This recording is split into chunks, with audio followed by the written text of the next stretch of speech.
سیدنا ابو درداء رضی اللہ تعالی عنہ یہ ایک دفعہ فرماتے ہیں کہ جس انسان کے رات کے وتر قضا ہو جائیں اس کو چاہیے کہ وتر نہ پڑھے، پھر اپنے وقت کے اندر اگر اس نے پڑھ لیے ہیں ٹھیک ہے، نہیں پڑھا قضا ہو گئے چھوڑ دے، بس اب نہ پڑھے۔ اما عائشہ صدیقہ رضی اللہ تعالی عنہا تک جب یہ روایت پہنچی، آپ نے فرمایا اللہ کے پیغمبر صلی اللہ علیہ وسلم کا عمل تو اس کے خلاف ہے۔ اللہ کے پیغمبر صلی اللہ علیہ وسلم کے اگر بسا اوقات کسی وجہ سے رات کے وقت وتر رہ بھی جاتے تو آپ اگلے دن ضرور بضرور ادا کرتے، آپ چھوڑتے نہیں اس کو۔ اور ایک روایت کے اندر آیا ہے اللہ کے پیغمبر صلی اللہ علیہ وسلم نے فرمایا ہے اے بنی آدم، اللہ نے تمہارے اوپر ایک زائد نماز کو بھی لازم کیا ہے، جانتے ہو وہ کون سی نماز ہے؟ وہ وتر کی نماز ہے۔ وتر کی نماز، الوتر حق فمن لم یوتر فلیس منا او کما قال النبی صلی اللہ علیہ وسلم۔ آپ نے فرمایا وتر کا پڑھنا برحق ہے، اللہ نے اس کو لازم کیا ہے۔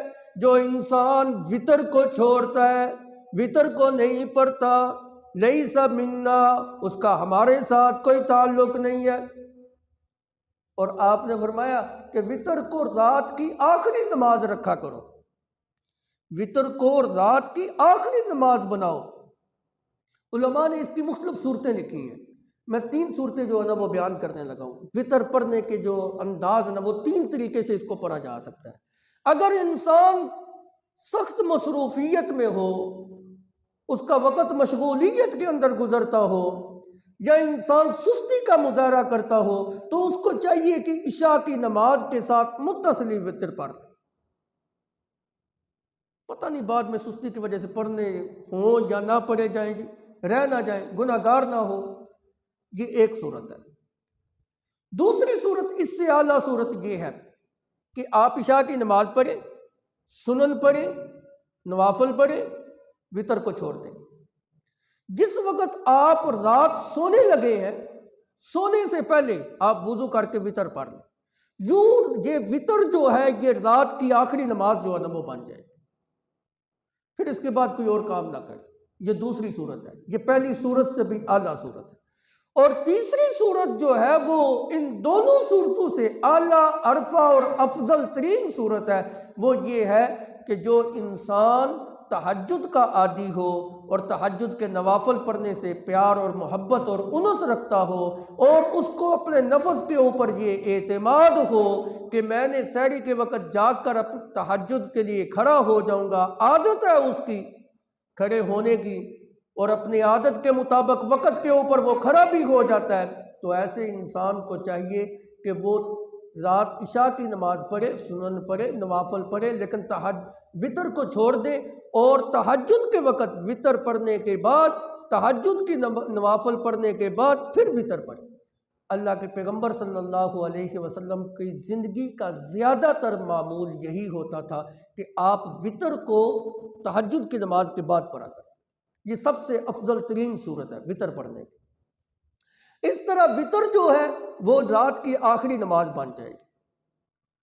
اور حدیث مبارکہ کے اندر آیا ہے کہ وتر جو ہے یہ عشاء کی نماز کے بعد سے لے کر طلوع فجر سے پہلے تک یہ اس کا دورانیہ ہے، یہ اس کا وقت ہے۔ اس کے اندر کسی وقت بھی آپ جو ہے وہ پڑھ سکتے ہیں۔ پھر یہ بات بھی سمجھ لیجیے گا کہ وتر جو ہے وہ 3 پڑھنے ہیں، ایک نہیں پڑھنے۔ صراحتاً روایت کے اندر آتا ہے، اللہ کے پیغمبر صلی اللہ علیہ وسلم کا معمول مبارک صحابی نقل کرتا ہے کہ اللہ کے پیغمبر صلی اللہ علیہ وسلم وتر کی نماز کی پہلی رکعت کے اندر سبح اسم ربک الاعلی پڑھا کرتے تھے، اور دوسری رکعت کے اندر سورہ کافرون پڑھا کرتے تھے، اور تیسری رکعت کے اندر سورہ اخلاص پڑھا کرتے تھے۔ اس سے یہ بات ثابت ہو گئی کہ اللہ کے پیغمبر 3 وتر پڑھا کرتے۔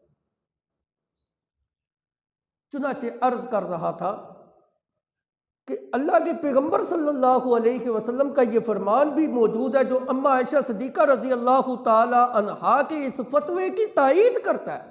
اما عائشہ صدیقہ رضی اللہ تعالی عنہا نے فرمایا کہ اگر وطر رہ بھی جائیں، ابو دردہ کو غلطی لگی ہے وہ صبح کے وقت پڑھے۔ اور نبی صلی اللہ علیہ وسلم نے فرمایا جو انسان سو جائے اور سونے کی وجہ سے اس کے وطر چھوٹ جائے یا بھول جانے کی وجہ سے اس کے وطر چھوٹ جائے، جس وقت بیدار ہو اس وقت وطر پڑھ لے، یا جس وقت اس کو یاد آئے اس وقت وطر پڑھ لے۔ جس طرح نماز کی قضا ہے اسی طرح وطر کو قضا کرنا بھی واجب ہے۔ جس طرح فرض نماز کو چھوڑنا گناہ ہے اسی طرح وطر کو چھوڑنا بھی گناہ ہے۔ اور ایک روایت کے اندر آتا ہے اللہ کے پیغمبر صلی اللہ علیہ وسلم نے فرمایا اللہ نے تمہارے اوپر ایک نماز کو لازم کیا ہے، وہ نماز اتنی قیمتی نماز ہے کہ سرخ اونٹوں سے بھی زیادہ قیمتی ہے۔ عرب کے ہاں سرخ اونٹ جو ہوتے تھے یہ قیمتی مال تصور کیا جاتا تھا۔